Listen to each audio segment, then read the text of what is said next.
내 집을 가질 수 없다는 사람들. 할머니들 이제 가진 살보다 더 무섭습니다. 전쟁이 따로 없어요. 지금 전부 다 여기 있는 사람들 다 마음 편안한 사람이 아무도 없습니다. 대체 이 건물에선 무슨 일이 벌어지고 있는 걸까요?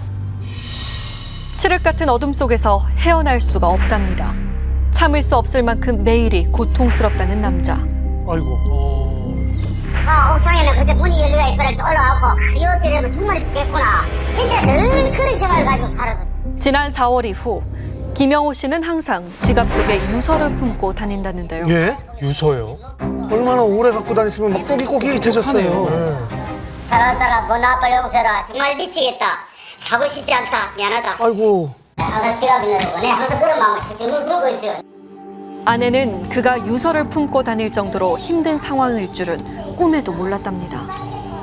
유서를 쓰신 걸 알았어요? 처음에는 몰랐어요. 한참 돼서 전화했어요. 충격이지. 아니 얼마나 놀랐을까요? 그러니까요. 대체 영호 씨에겐 무슨 사연이 있는 걸까요? 모든 건 이 신축 아파트를 살게 된 후 시작됐다고 합니다. 아니 무슨 일이죠 지금? 지난 4월의 어느 늦은 밤, 한 남자가 다급하게 자신의 집을 찾아왔다는데요.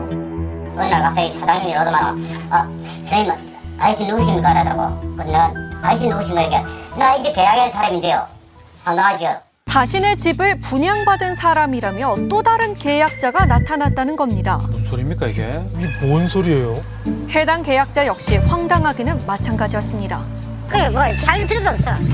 이 건물에 차고 꼭대기 생기니까 저거 왜 뿌리치지가 있지? 내 집인데. 지난 2017년 이 집을 분양받았다는 상수 씨. 입주도 하지 않은 집에 불이 켜진 게 이상했다는데요. 아이고.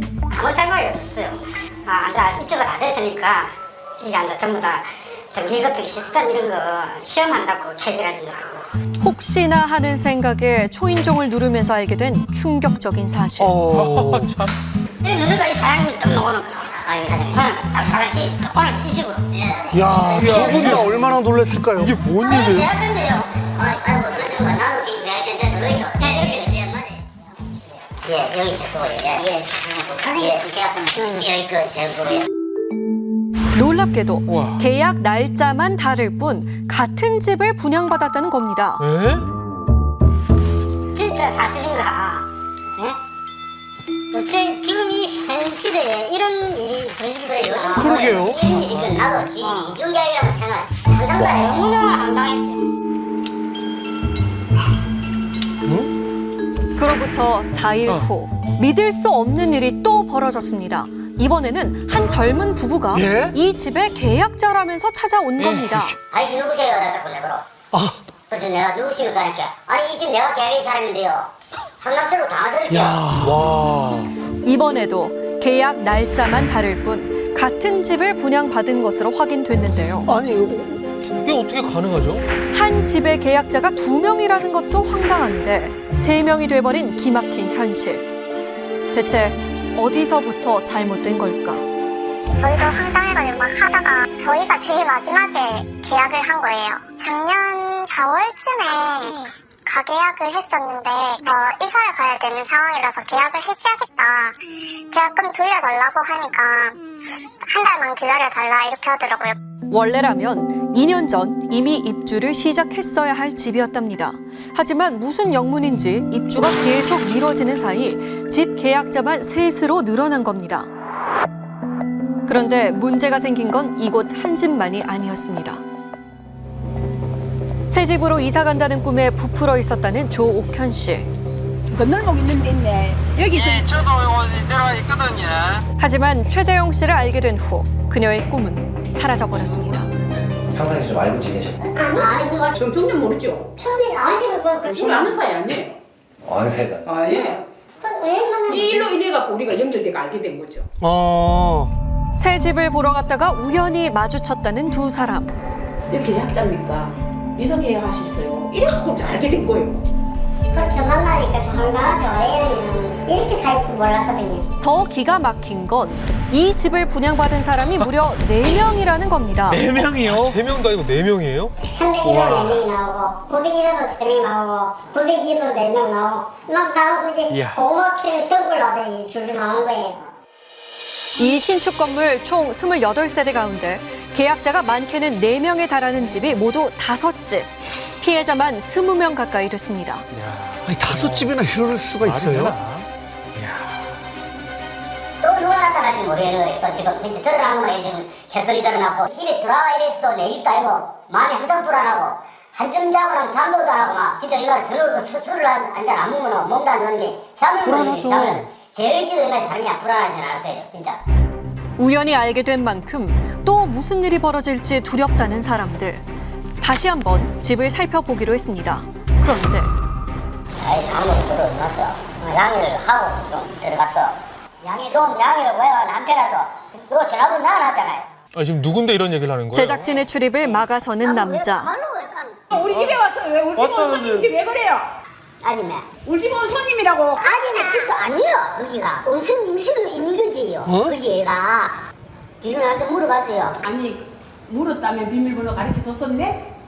비밀보다 내 주지. 그러니까 내가 하는 말래. 그러니까 아줌마 말할 필요가 없지 그러니까. 말할 필요 없다 이 말이야. 그럼 나도 내 맘대로 해야지. 그러면 친구라면서 해결하라 해. 가요.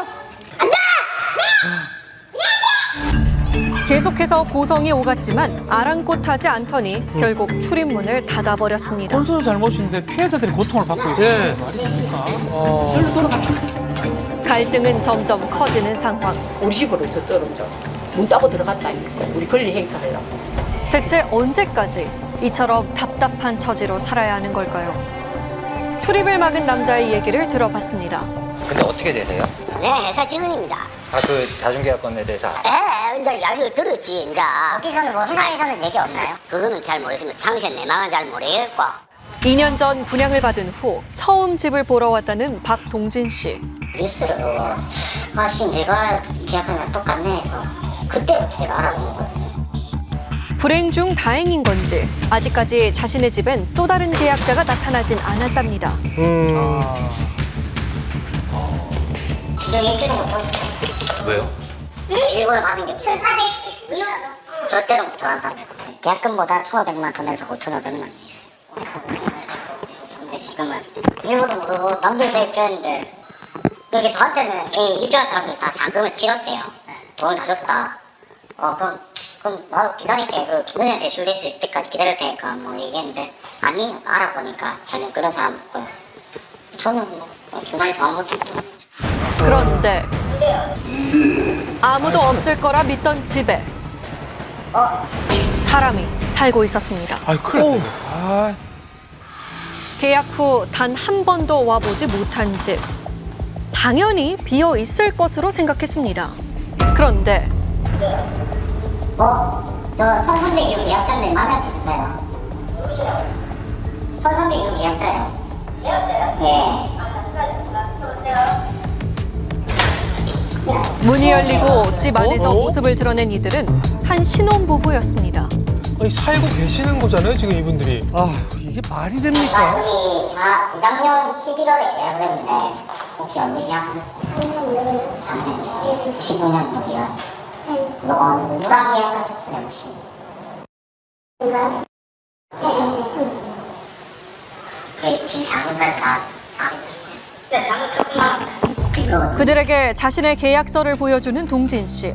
도저히 믿을 수 없는 상황이 벌어졌습니다. 와. 그러면 중도금 이만큼 내시고 이만큼 남으신 거예요? 200천? 저는 어차피 여기 입장 안 했거든요. 아직 등기 안 하셨죠? 어차피 등기 안 됐으니까 안 되죠. 됐을 거예요. 제가 맨 처음에 계약을 했는데도 불구하고 중요해요. 자신이 사는 집에 또 다른 집주인이 나타날 줄 누가 예상이나 했을까요? 가족계약에 있다는 거 혹시 알고 계셨어요? 모르지요. 방금 오셨어요. 아니 며칠 전에 다른 집이 이제 있다고 들었죠. 여기가 이분이 1302호라는 걸 처음 듣는 거예요. 뭐랄까 지금 결국 그렇게 또 한 명의 피해자가 늘었습니다. 1302호 됐어요. 자 하나 더 늘었다. 계약자가 많게는 4명에 달하는 것으로 확인된 집이 현재까지 모두 6채. 계약 당시엔 전혀 상상하지 못한 현실이었습니다. 위치 때문에 부산에 중심지거든요. 여기 행정기가 막 26개가 있고 또 근처에 이제 초등학교 학교도 있고 또 법조타운이 또 형성되고 뭐 31평 모두 다 2억 2천이니까 얼마나 쌉니까? 그러기는 뭐 아파트 한 채에 벌써 6천만 원, 7천만 원 차이 나쁘니까 사람들이 막 듭니다. 와. 사람들의 마음을 단박에 사로잡은 것, 시세보다 저렴한 분양가였습니다. 게다가 건설사 회장과 직접 계약을 해서 더 믿음이 갈 수밖에 없었다는데요. 이런 식으로 계약자 계속 모은 거네요. 그런데 취재 도중 알게 된 놀라운 사실. 54도 있고 뭐 가지가지. 이게 작년 12월 9월에는 이걸 다 팔았다는 거죠, 이렇게? 아니, 이거 못 팔리 팔았다고? 못 팔았다고 나왔고. 이미 계약이 완료된 집을 또다시 분양해달라 의뢰했었다는 해당 건설사. 계속해서 또 다른 계약자를 모으고 있었다는 겁니다. 야, 어떻게 저럴 수가 있죠? 처음에 이 표도 닦았는데 우리한테 와가지고 그게 다 됐었다고 뭐 한두 개 남았던가. 근데 어이구 표도 닦았는데 무슨 분양이겠노 이랬거든요. 그 이후로 계속 뭐 언제 분양한다 하면서 자꾸 오래 끌더라고요. 이미 이 일대 부동산 관계자들 사이에선 평판이 좋지 않았다는 해당 건설사. 주로 돈 문제가 많았답니다. 그래서 돈을 갖다 문집회가 자기들이 중공학원에도 돈이 좀 필요하니까 싸게 이만큼 해주겠다. 그래서 2억 3천짜리 같으면 3천만 원 할인해주고 2억 좀 해주겠다. 돈이 없이 막 땡기시면 저쪽에 보험사가 여러 군데 걸리는 거더라고 이래가지고. 피해자가 있어요? 얼마나 돼요? 내가 알기로는 4명 정도 알고 있는데. 4명이요? 집을 싸게 주겠다며 계약자를 모은 후 그 계약금을 사용해 계속해서 공사를 벌여왔다는 겁니다. 수소문 끝에 한 피해자를 만날 수 있었는데요. 그러니까 내가 지금 죽겠다니까. 이 사장님이 알아. 그리고 우리 애들 있잖아. 우리 조그만 애들. 길거리를 진짜 나서게 나가고 생겼다니까. 장난을 쳐도 어느 정도껏 쳐야지. 2년 전 단골 손님이던 건설사 직원을 통해 강 회장을 알게 됐다는 수임 씨. 좀 쌌죠? 한 6천 정도 싸게 해준다 해서. 그러니까 그게 급하니까. 그걸 바꾸기 위해서. 그 사람은 뭘 맡기면 자재비를 무슨 창문이 들어야 되는데 창문이 안 들어가니까 나를 잡은 거야. 피해자가. 똥줄이 타니까 말하자면. 그래가지고 4천만 원 계약금을 거래요, 많이. 그래야지 싸게 해준다고. 그래서 4천만 원 그것도 대출을 받아서 내가 줬더만은. 아니 안 해주는 거야 등기를. 3억 원 가까운 집을 2억 2천만 원에 샀지만 2년 동안 소유권 이전을 해주지 않고 있다는 건설사. 이게 다 이자인 거죠? 그거에 대한. 게다가 건설사에서 소개해준 은행 대출을 받은 게 문제였습니다. 선생님이 36만 원 나가고 그래. 보험회사에 대출이 9.8%짜리 그걸 대출을 받아갖고 해줘. 그 이자가 지금 얼만데 여기저기 이자가 한 200만 원씩 나가거든요. 정말 높은 거 아니에요? 때마침 여보세요? 잠깐만. 해당 건설사에서 전화가 걸려왔습니다. 아니 근데 왜 그렇게 계속 미루고 해결도 안 해주고 그러게. 아무래도 대출 받으라니까 아무래도 좀 들어오고 좀 풀어오면 좀 우리도 들어오고 풀어오면 아무래도 들어오고 이래가지고. 아니 해결해야 돼. 그거 사기꾼이고 완전히 얘잖아. 그죠? 지금 집구석이라도 팔아서 해결을 할 생각 않고. 지금 조만간 기사이는 것에서 조만간 붙겠지. 근데 왜 저렇게 일을 계속 벌리는데요? 걸리는 게 아니라 풀려고 하니까 저런데 자꾸 욕심하자. 사람이 회사가 이거밖에 안 된다 이러니까 자꾸 욕심을 부리고 하니까. 지금 2년이 넘었잖아요. 미치겠어요 지금. 그리고 이자가 그냥 한 달에 얼마씩 나가는데. 아 빨리 좀 해결 좀 하세요. 예, 알았어요. 그런데 건설사가 소유권 이전을 해줄 수 없는 이유가 있었습니다. 피해자들의 집을 담보로 거액의 돈을 빌렸기 때문인데요. 너무하네 진짜. 아무래도 자금력이 딸렸다라는 거는 이 분양 사업이 원활하지 않았다라는 아. 거고 시행사 측에서 이 분양 사업을 통해서 이득을 취하기가 어려웠다라는 구조거든요. 그래서 이 부분을 조금 충족을 시키려고 여러 사람한테 분양 계약을 하고 한 호실을 그 분양 대금을 편취하려는 의도가 아니었을까 싶습니다. 이야. 피해자들은 모든 책임이 건설사 회장인 강 씨에게 있다고 주장합니다. 그러게요. 그러니까 저는 진짜 죽을 인간이에요. 진짜 사기꾼이에요. 얘들 돈이 어디서 나오겠어요? 사기쳐서 어떡하지? 전도유망한 기업으로 믿음과 신뢰를 준다던 건설사. 하지만 계약자들의 신뢰는 이미 저버린 지 오래입니다. 얼마나 이게 씁쓸한 얘기입니까? 예, 회장님. 여보세요? 예. 그러니까 저희 오늘 입금이 안 돼서 부장님한테 얘기를 하니까 금요일에 얘기하시더라고요. 예, 왜냐 우리가 돈이 어제 들어오게 돼 있었는데 어제 돈이 우리가 펑크 났어요. 돈이 5일밖에 안 들어오고. 적어도 분명히 약속을 했잖아요. 내가 이렇게 한다고요. 약속은 지키려고 하는 약속이잖아요.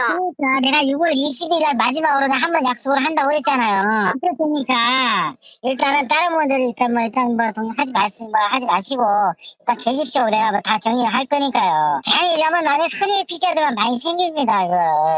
일 대표적으로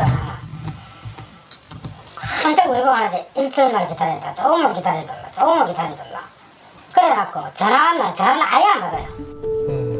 현재 건설사는 어떤 입장일까? 좀 뭐라 그럴까요? 피해자들과 함께 해당 건설사의 입장을 들어보기로 했습니다. 저는 MBC 신화탐사대 이진영 PD라고 해결 방안을 모색해보자 해가지고 저희가 취재를 같이 왔고. 근데 그건 우리끼리 얘기해야 되는 거 아닌가요? 그리고 내가 이 집에 총 책임자도 아니고 내가 하는 얘기가 그게 취재가 된다는 게 나는 별로 다 가치가 없는데. 저희가 그러면 회장님이나 이렇게 대표분들의 어떤 얘기를 좀 들으려면 좀 어떻게 해야 될까요? 네 부장님한테 들어보십시오. 결국 아무런 얘기도 듣지 못한 상황. 그런데 어쩐 일인지 다음 날 갑자기 강 회장이 만남을 요청해 왔습니다. 하지만 선배님들 저희가 하고 같은 업을 하는 사람인데 이제 결론 드리고 그 다음부터 이야기를 좀 드리려 합니다. 잠깐만, 근데 진짜 해결책을 갖고 있는 사람이 있잖아요. 소리들이 안 나타나는데 아무런 해결책도 없는 사람이 오면 많아. 먼저 만나자고 했는데 안 나왔네요. 강 회장을 대신해 이 자리에 나왔다는 대리인의 얘기를 들어봤습니다. 근데 채권자들에 대한 권리 정리는 끝났고 여기서만 오케이를 하면 61억 대출받고 집 대출장 상태에서 원래 했던 계약 순서대로 정리를 하겠다는 겁니다. 대신 901호 소유자 놓으시죠. 2,700만 원을 받고 이사비라도 한 500만 원 지원해드리니까 계약을 해주고 배지를 하고 나가시도 된다. 아니죠. 법적으로 이약금 못 줘야죠. 소유권을 받아가지고 대출과 동시에 같은 날에 대출을 해드릴 테니까 대출 받고 집을 사셔도 되고 그 잔금 납부 기간 이후에가 받고 싶으면 이후에 해드리겠다. 특별한 해결책이 없자 화가 나 자리를 나가버리는 한 피해자. 그걸 내가 좀 정리해서 그냥 전화 다 드리도록 하고 따로 한 번씩 또 미팅을 하든지 내일 다 모이든지 저녁에 모이도 조금 밤도 조금 다 상관없습니다. 내가 해결하겠다. 또다시 기약 없는 약속만 남긴 채 양측의 대화는 허무하게 끝나버렸습니다. 아이고 정말. 그런데 회의 후 갑자기 제작진을 부르는 강 회장의 대리인. 왜요? 이 과정에 공시가도 또 언론이나 외부에 유출이 돼가지고 그런 기관이나 시각들이 안 들어오게도 다 중단되거든요. 근데 이게 또 나중에 분양자들한테 이렇게 나오고 나면 집값 떨어져요. 다중계약을 왜 하셨다는 거예요? 다중계약이 아니고 분양자만이 대물 변제용 또는 부동산 담보용이라고 대출 담보용이라고 기재되어 있습니다. 그 이중 분양하고 상관없는 성질입니다. 실제로 여기서 이중으로 해가지고 내가 여기도 실제 분양 계약금을 받고 여기도 실제로 분양 받은 건 한 건 정도 있는 걸로 제가 알고 있습니다. 어떻게 집 분양 계약이 부동산 담보대출 계약이 된다는 걸까? 안 보여요, 이 사람. 유심히 계약서를 살펴보는데요. 밀거는 없어, 특이사항. 밑부분에 뭐가 있노, 특약이. 이게 뭐가 있어요? 그런데 일부 계약서에서 발견된 의문의 문구. 대여금 반환 시 분양 계약서를 회수한다는 건 무슨 담보가 뜻일까요? 뭔지 모르겠네. 담보로 보장하는 건 없습니다. 그런 말은 없어요. 특약이 적혀 있어도 설정이 돼 있어야 됩니다. 특약에 있어도 의미가 없어요. 이건 사기입니다. 결국 허무하게 날아가 버린 내 집 마련의 꿈. 이 고통은 언제까지 계속돼야 하는 걸까요? 우리 그들 입장에서 그러지 아무래야 이런 재산 전재산 다 얻어나는데 잘 되면 잘 되면 되지 잘 되려면 저런 머리를 또 엉뚱한 사람이 나타나가지고 이렇게나 이거 무슨 별 신비성 없다 생각했어요. 14개월 5개월 딱 속아가지고 이랬는데 누구 말을 지금 믿겠습니까?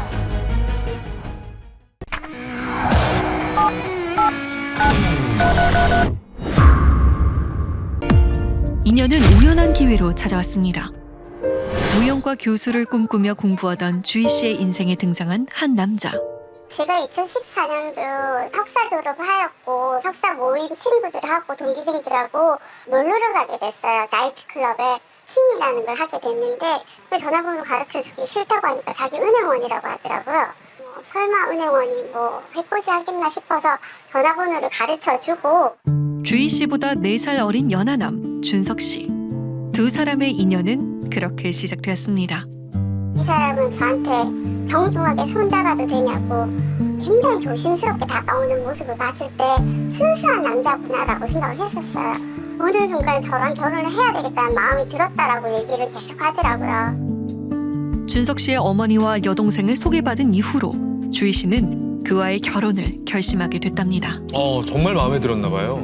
제가 그때 저는 교수를 할 생각이 있었기 때문에 돈도 못 버는데 바깥으로 돌아다니면 좀 그렇잖아요. 그래서 그런 걸 인정해 주시겠냐고 했더니 인정을 다 해주세요. 나도 바깥에 활동하는 사람이다 이러면서 60대의 한 부동산 개발업체의 부대표를 맡았던 준석 씨의 어머니 홍금자 씨. 60대 대단하시네요. 커리어 우먼이네요, 아버님. 그 나이에도 힐을 신고 다니고 자기 관리가 철저했고 코르셋을 입고 다니고 그런 부분이 닮고 싶었고 멋있어 보였어요.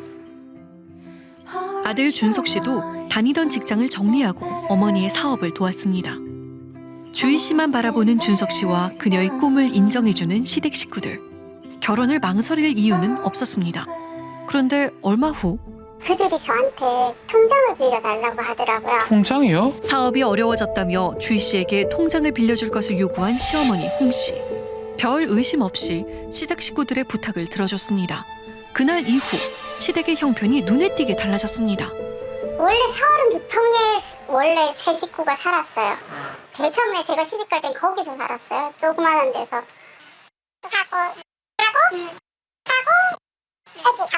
근데 지금 58평에서 방 4개짜리에 살면 엄청나게 환경이 좋아진 거죠. 시댁은 당시 고액의 아파트를 구입했고 집안엔 값비싼 가구들이 들어왔습니다. 남편과 시누이 부부가 이용했던 고가의 외제차. 이 문제로 시댁과 종종 다툼이 있었습니다. 차를 제가 못 사게 했어요. 이제 훈계를 하듯이 뭐 허용을 부리면 안 되고 언제 그렇게 잘 살지도 못했는데 이렇게 허용을 부리면 안 된다라고 제가 그런 얘기를 하니까 이제 나이도 많은데 제가 무시한다고 생각을 했나 봐요. 그래서 네가 내 재력을 어떻게 알아서 나가. 딱 그렇게 하더라고요. 갑자기 달라진 시댁의 씀씀이가 걱정됐다는 주희 씨. 대화는 다툼으로 이어졌고 감정이 고른 깊어져만 갔습니다. 밤에 은행을 막 다니더라고요. 뭐 하러 다니는지 모르겠는데 그리고 자기네들끼리 회의를 하고 막 이러더라고요. 얼마 후 소득 신고를 위해 통장을 조회해봤던 주희 씨. 입출금 내역에서 이상한 점을 발견했습니다. 뭐죠? 제가 빌려준 통장을 보니까 1년 동안 제 통장으로 1억 5천이라는 돈이 들어와 있는 거예요. 일하지도 않는 돈을 받은 거네요. 부동산에서 입금된 돈은 다시 시어머니 계좌로 빠져나가기도 했습니다. 그런 그녀를 더욱 혼란스럽게 한 의문의 전화 한 통. 정말 7년을 만났고 나는 정말 결혼한지도 몰랐어. 7년을 같이 살았어요, 언니. 나는 진짜 난 너무 자존심이 상했던 게 뭐냐면 나는 나보다 나이도 어리고 만약에 예쁘고 정말 잘났으면 이렇게까지 자존심 안 상했었어. 그 언니가 얼마나 재력가인지는 모르겠지만 그 언니가 그 엄마 사업에 많이 도움이 된다고 효도하고 싶은 마음에 엄마가 하자는 대로 했고. 주희 씨에게 의미심장한 말을 남긴 의문의 여인. 네, 안녕하세요. 저 MBC 실화탐사제 팀에서 하는 취재 중 뜻밖의 장소에서 그 여인에 대한 이야기를 들을 수 있었습니다. 상담을 하러 왔죠. 상담을. 네, 네, 할머니하고 이 여자 어떤 여자를 하고 결혼하면 되겠냐고, 어떤 여자하고 결혼해 돈이 되겠냐. 자주로 봤을 때 이 여자는 집에 들어오면 복이 들어오겠다 하고 돈이 되겠다 이러니까 이 여자 돈 되냐고. 돈이 된다고요? 선택을 받은 건 주희 씨였습니다. 네, 제주도에 있었고 저는 학교가 마치지 않아서 네, 있으면서 학교 다니고. 출장차 제주도에 있던 남편을 찾아갔던 날 처음 보는 여자가 그곳에 있었습니다. 근데 기분이 여자는 직감이라는 게 있잖아요. 기분이 이상해서 제주도에 불시에 찾아갔어요, 제가. 근데 그 여자랑 같이 있었던 거예요. 그래서 삼자 대면을 했죠. 여자의 정체는 남편이 7년을 만났다는 전 애인. 결혼 전에 정리했다는 말은 거짓이었습니다. 선택을 하라고. 누구인지, 어떻게 살 것인지. 이렇게 자리에서 저를 선택을 하고 그래서 그 여자는 갔어요. 하지만 삼자 대면 이후 주희 씨에게 온 문자들 모두 남편의 전 애인이었습니다. 완벽해 보였던 부부 사이는 서서히 금이 가고 있었습니다. 당신 나한테 어떡하려고 그래? 당신은 나한테 어떻게 기존의 주인공의 드라마 주인공이라 된 것 같아 지금? 봐 걱정이 안 쓰고 그면은 내가 죄책감에 평생을 개처럼 살 거 생각하니까 다 죽겠고. 걔 안 죽어. 죽으면 나도 죽을게. 그럼 되잖아요. 걔 죽으면 나도 죽을게. 그 여자랑 마음 편하게 살으라고 내가 떠나준다고. 뭐라고? 그 여자랑 마음 편하게 살으라고. 그 죽는 게 그렇게도 두려워요? 그거를 말따위로 하냐 지금? 말따위를 한다 왜? 이별을 결심한 주희 씨에게 시댁 식구들이 연락을 해왔습니다. 지금 신우이가 주희 씨를 달래고 있는 거. 아니, 남편이 잘못하면 남편을 말려야 되는 거 아닙니까? 그 여자가 지금 죽는다 하고 니도 죽는다 하면은 얼마나 힘들겠노. 네가 일대 힘이 돼줘야지. 똑같은 행동을 하면 되나? 니는 배운 사람이고 나는 니를 믿는데 저한테는 미안한 마음 이만큼도 없나요? 저도 진짜 죽을 만큼 힘든데 참고 사는 저는 뭔데요? 좋아. 그래 난 네 마음은 내가 다 알아. 네가 조금 더 인내했으면 싶었어. 결혼을 하고 난 뒤 겪게 된 이상한 일. 시댁 식구들도 믿을 수 없었습니다. 본인 당사자들의 문제인데 가족들 전체가 도와준다고 했고 가족들 전체가 다 똘똘 뭉쳐서 움직인 거예요. 그래서 저도 그게 이상하다는 생각은 늘 하면서 살고는 있었어요. 그녀는 왜 이런 결혼 생활을 계속 유지했던 걸까요? 제 욕심이기도 한 것 같아요. 제가 교수가 너무 되고 싶었고 교육자가 이혼을 하게 되면 사람들한테 문제가 되지 않을까라는 생각이 들어서 상처가 있어도 제가 다 감수하면서 꼭 참고 살았어요. 누구보다 행복하고 싶었던 결혼 생활, 그리고 무용과 교수를 향한 꿈. 어느 것 하나 놓치고 싶지 않았습니다. 그런데 어느 날 갑자기 사람들이 저를 찾아와가지고 너네 시어머니 다 사기꾼 있다라고. 사기꾼이요? 그래서 저도 사기꾼 취급을 하더라고요. 주희 씨의 시어머니에게 사기를 당했다고 말하는 사람들. 알 수 없는 일이 반복되는 그녀의 결혼 생활. 비밀스런 시댁의 정체가 점점 드러나고 있습니다. 주희 씨의 시댁 식구를 쫓는 사람들. 시어머니 홍 씨가 부대표로 있던 부동산에서 땅을 구매했습니다.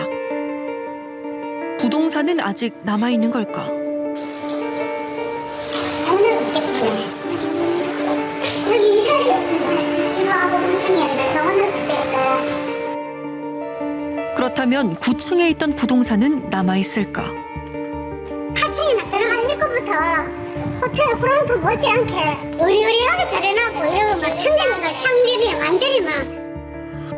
와, 엄청 넓네요. 이곳에 있었던 부동산은 어디로 간 걸까? 이 자리에 있었다는 시어머니 홍 씨의 부동산. 그 부동산을 기억하는 사람들을 찾아 나섰습니다. 알기로는 그 기획부동산이 있었지. 아 기획부동산. 네, 제주도에서 땅을 해갖고 뭐 제주도 그림이나 그려놓고 여기는 땅 판다고 이렇게 야, 찾아오는 사람도 많았고 사람들도 많았지. 직원은 얼마나 됐어요? 그때 당시에는 그 약간 200명 가까이 있을 것 같은데 100명 넘은 것 같아. 아 100명. 그래갖고 근데 그 사장이 로스를 타고 여기 와갖고 주차를 해놓고 있었거든. 아 롤스? 그 사람들 다 배 타고 다니지. 다 펜트 타고 다니고. 네. 시어머니 홍 씨의 부동산은 일반 부동산이 아닌 제주도 땅을 거래했다는 기획부동산이었습니다. 취재 도중 해당 기획부동산의 전 직원을 만날 수 있었습니다. 그녀가 부동산에서 일하는 2년 동안 기획부동산은 급속도로 성장했습니다. 내가 처음에 입사할 때는 부동산만 있었어요. 근데 이제 워낙 사업이 또 잘 번창하다 보니까 부동산, 그 다음에 부동산 이렇게 자회사가 생겼었어요. 울산에 3개, 제주도에 1개의 자회사를 둔 기획부동산의 조직도에는 주희 씨의 시댁이 있습니다. 신현부 기획부동산의 부대표이고 제주도의 답사 부장으로 되어 있었습니다. 울산의 자회사 관리를 맡았던 부대표, 바로 시어머니 홍금자입니다. 제주도 땅을 보러 온 고객들에게 현지 답사를 시켜주는 답사 부장이자 상무였던 남편 허준섭. 이제 결혼할 아가씨가 있다는 거예요. 네, 무용과 교수를 만나고 있다. 집안도 굉장히 좋고 돈도 많아가지고 제주도 땅도 이제 많이 사고 우리 회사도 지원해준다. 그래서 내년 5월달 결혼을 할 거다. 이렇게 자랑을 하더라고요. 그 말을 들으니까 저도 믿음이 생겨가지고 저도 그때 을 통해서 계약서를 쓰게 되었죠. 고객들에게 소개한 기회의 땅 제주. 두세 배의 수익을 보장한다 했지만 업체가 투자를 유도한 땅은 멸종위기 생물 서식지로 개발이 불가능하거나 형질 변경이 금지된 생태계 보존 지역이었습니다. 제주도 기획부동산 사기 사건. 피해 금액은 1,000억 원이나 됩니다. 그들은 제가 필요한 게 뭐냐면 그 차명계좌가 필요했던 거예요. 그리고 제 학벌과 제 재산들이 필요했던 거죠. 그들은. 누구들 이런 거 타지 말고 회복해달라고. 피해자들 피해자들 흘리고 있어요. 회복해주세요. 피해자들 돈 좀 내주라고. 뭘 잘못했다는 걸 하면 그렇지. 내가 용서받을 부분 없어. 네가 용서해야지. 잘못해서 그래. 정신 좀 차려라. 제발 정신 좀 차려라. 진짜 해내는 엄마. 내가 무릎 꿇어. 사람들 가정이 파탄나고 있어. 해결하겠다고. 빚 갚을 거야? 사람들 빚 갚을 거야? 결국 주희 씨의 남편은 사기로 징역 3년을 선고받았고 부부는 이혼했습니다. 그리고 2017년 12월 기획부동산의 핵심 인물이 검거됐습니다. 여기엔 시어머니 홍 씨도 포함돼 있습니다. 홍 씨는 징역 4년을 선고받았습니다. 얼마 전 주희 씨를 불안에 떨게 한 사건이 있습니다. 다 해결된 게 아닌가요? 또 뭐가 있나요? 새벽에 이제 전화가 오고 문자가 와서 제가 불안에 떨었죠. 새벽 3시에 온 낯선이의 문자. 거짓말을 용서해주겠다. 이게 무슨 말이죠? 누가 보낸 거죠? 문자를 보낸 건 얼마 전 출소한 전 남편 허 씨였습니다. 전 남편이 무슨 일을 벌일지 두려웠답니다. 주희 씨는 현재 경찰에 신변보호를 요청한 상황. 그렇다면 허 씨는 왜 출소 후 전 아내 주희 씨에게 문자를 보낸 걸까? 출소 후 여동생의 집에서 지내고 있다는 전 남편 허 씨. 지하 주차장엔 고가의 외제차들이 가득합니다. 여기에 이제 전 남편의 차가 있을지도 모르는 거잖아요. 제작진은 그를 기다려보기로 했습니다. 그때 때를 발견한 건가요? 1,000억 원대 사기 사건의 관계자이자 얼마 전 출소했다는 허 씨. 안녕하세요. 놀라서 돌아보는 남성. 주희 씨의 전 남편 허 씨가 맞습니다. 저 말씀 좀 여쭐게요. 네. 저 MBC에서 취재 나왔거든요. 잠시만. MBC에서 왜 취재가 나와? 자, 남편 입장이 좀 궁금합니다. 그 돈 다 어디로 갔을까요? 죄송합니다. 피해자들이 이런 또 말씀 들으면 너무 또 원통하시겠지만 어머니랑 저랑 이런 재산들이 모두 오픈이 됐고 더 이상 할 수 있는 게 아무것도 없어요. 정말로 없어요. 저는 참고로 우리도 속았구나 하는 거를 재판하면서 알았어요. 뭐 그거는 믿으셔도 안 믿으셔도는 모르겠어요. 그 전에도 저 같은 경우는 제 개인 재산을 해가지고 압류 거시더라도 나 그냥 당당하게 다 압류해가지고 다 경매해갖고 드렸다고. 제 여동생 집도 전세예요.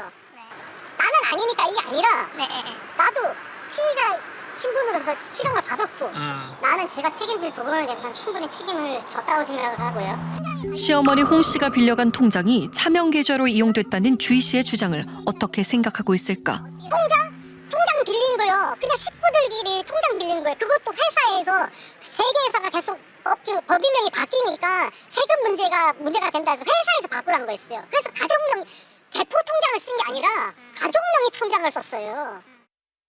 피해 망상인 것 같고 예전부터 정상적인 사고는 아니었어요. 정말로 처음부터 끝까지 다 거짓말이라고요. 상황적으로 무슨 이용을 합니까? 결혼을 하는데 무슨 이용을 하고 결혼합니까? 피해자들은 지금 이 순간도 개인적인 그런 거에 복수심이나 어떤 욕심 때문에 피해자를 이용당하고 계시는 거예요. 주희 씨가 피해자들을 이용하고 있다는 전 남편의 주장. 사기 행위에 가담했던 시어머니와 남편을 떠나 전 시댁을 고발한 주희 씨. 피해자들의 대표가 된 그녀의 곁엔 사기 피해자들이 서 있습니다. 저희 울산기획부동산 사기 사건은 2015년 5월 28일부터 지금까지 피해자들의 피해 불상이 하나도 되지 않은 상태에서 지금까지도 수사가 미비한 상태에서 흘러가고 있습니다.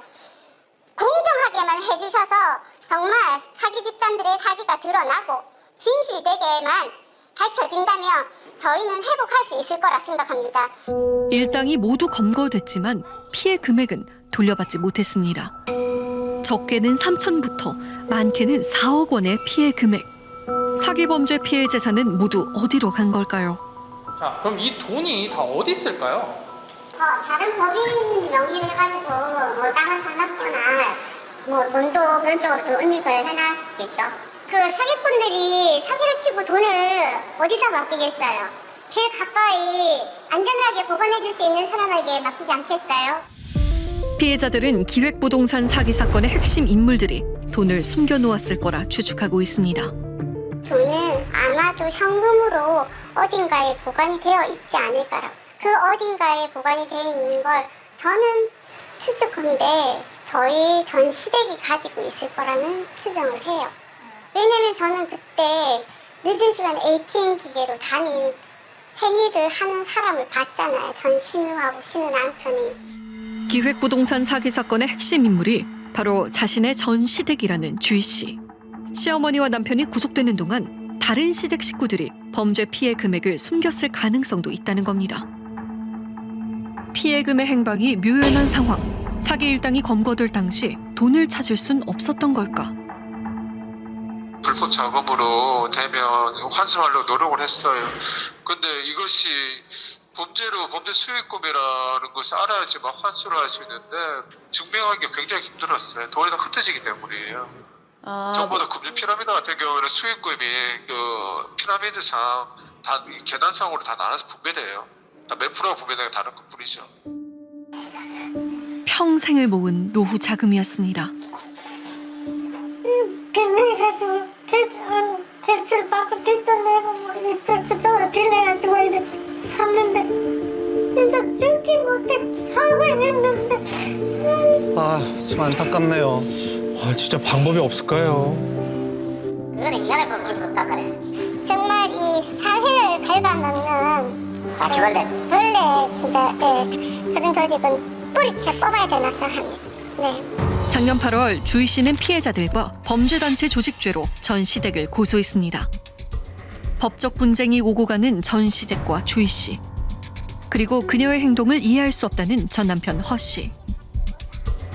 제가 이게 하도 지금 제 여동생이랑 뭐 제 여동생 매제랑 이런 게 관련도 없는 사람들이 피해를 보고 있어서 저랑 어머니한테 책임을 묻는 건 얼마나 겸하게 받아들인다고. 근데 하지만 거짓말로 인해 가지고 또 다른 피해자가 생기잖아요.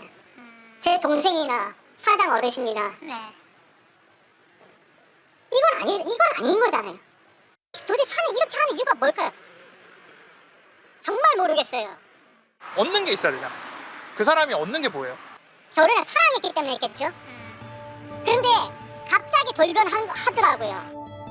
실제로 자진 신고를 하겠다며 시댁 식구들에게 계속해서 문자를 보내 공갈미수, 협박 등으로 벌금 250만 원을 선고받은 주희 씨.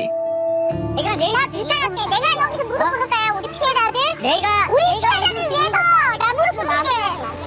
사람 진짜 많습니다. 회복해주세요. 피해자들을 위해 전 시댁과 전면전에 나선 주희 씨. 저도 처음에는 씨를 객관적으로 바라보고 저 뭐 사기꾼 집안의 며느리로서 같이 그랬지 않았을까 하고 저도 그렇게 믿진 않았어요. 그래서 제가 그걸 장장 4시간 동안 증거를 살펴봤어요. 그래서 진짜 내부 고발자로서의 이제 그 역할을 했습니다. 씨는 왜 이렇게까지 저는 명예회복입니다. 명예회복? 네. 안 도우면 절대 회복할 수 없으니까요. 그래서 뭉치지 않으면 지기 때문에 우리는 뭉쳐서 움직이는 수밖에 없기 때문에 뭉쳐서 움직이는 거예요. 한 집안의 며느리에서 억대 사기 사건의 내부 고발자가 된 여자. 그녀의 싸움은 오늘도 계속되고 있습니다.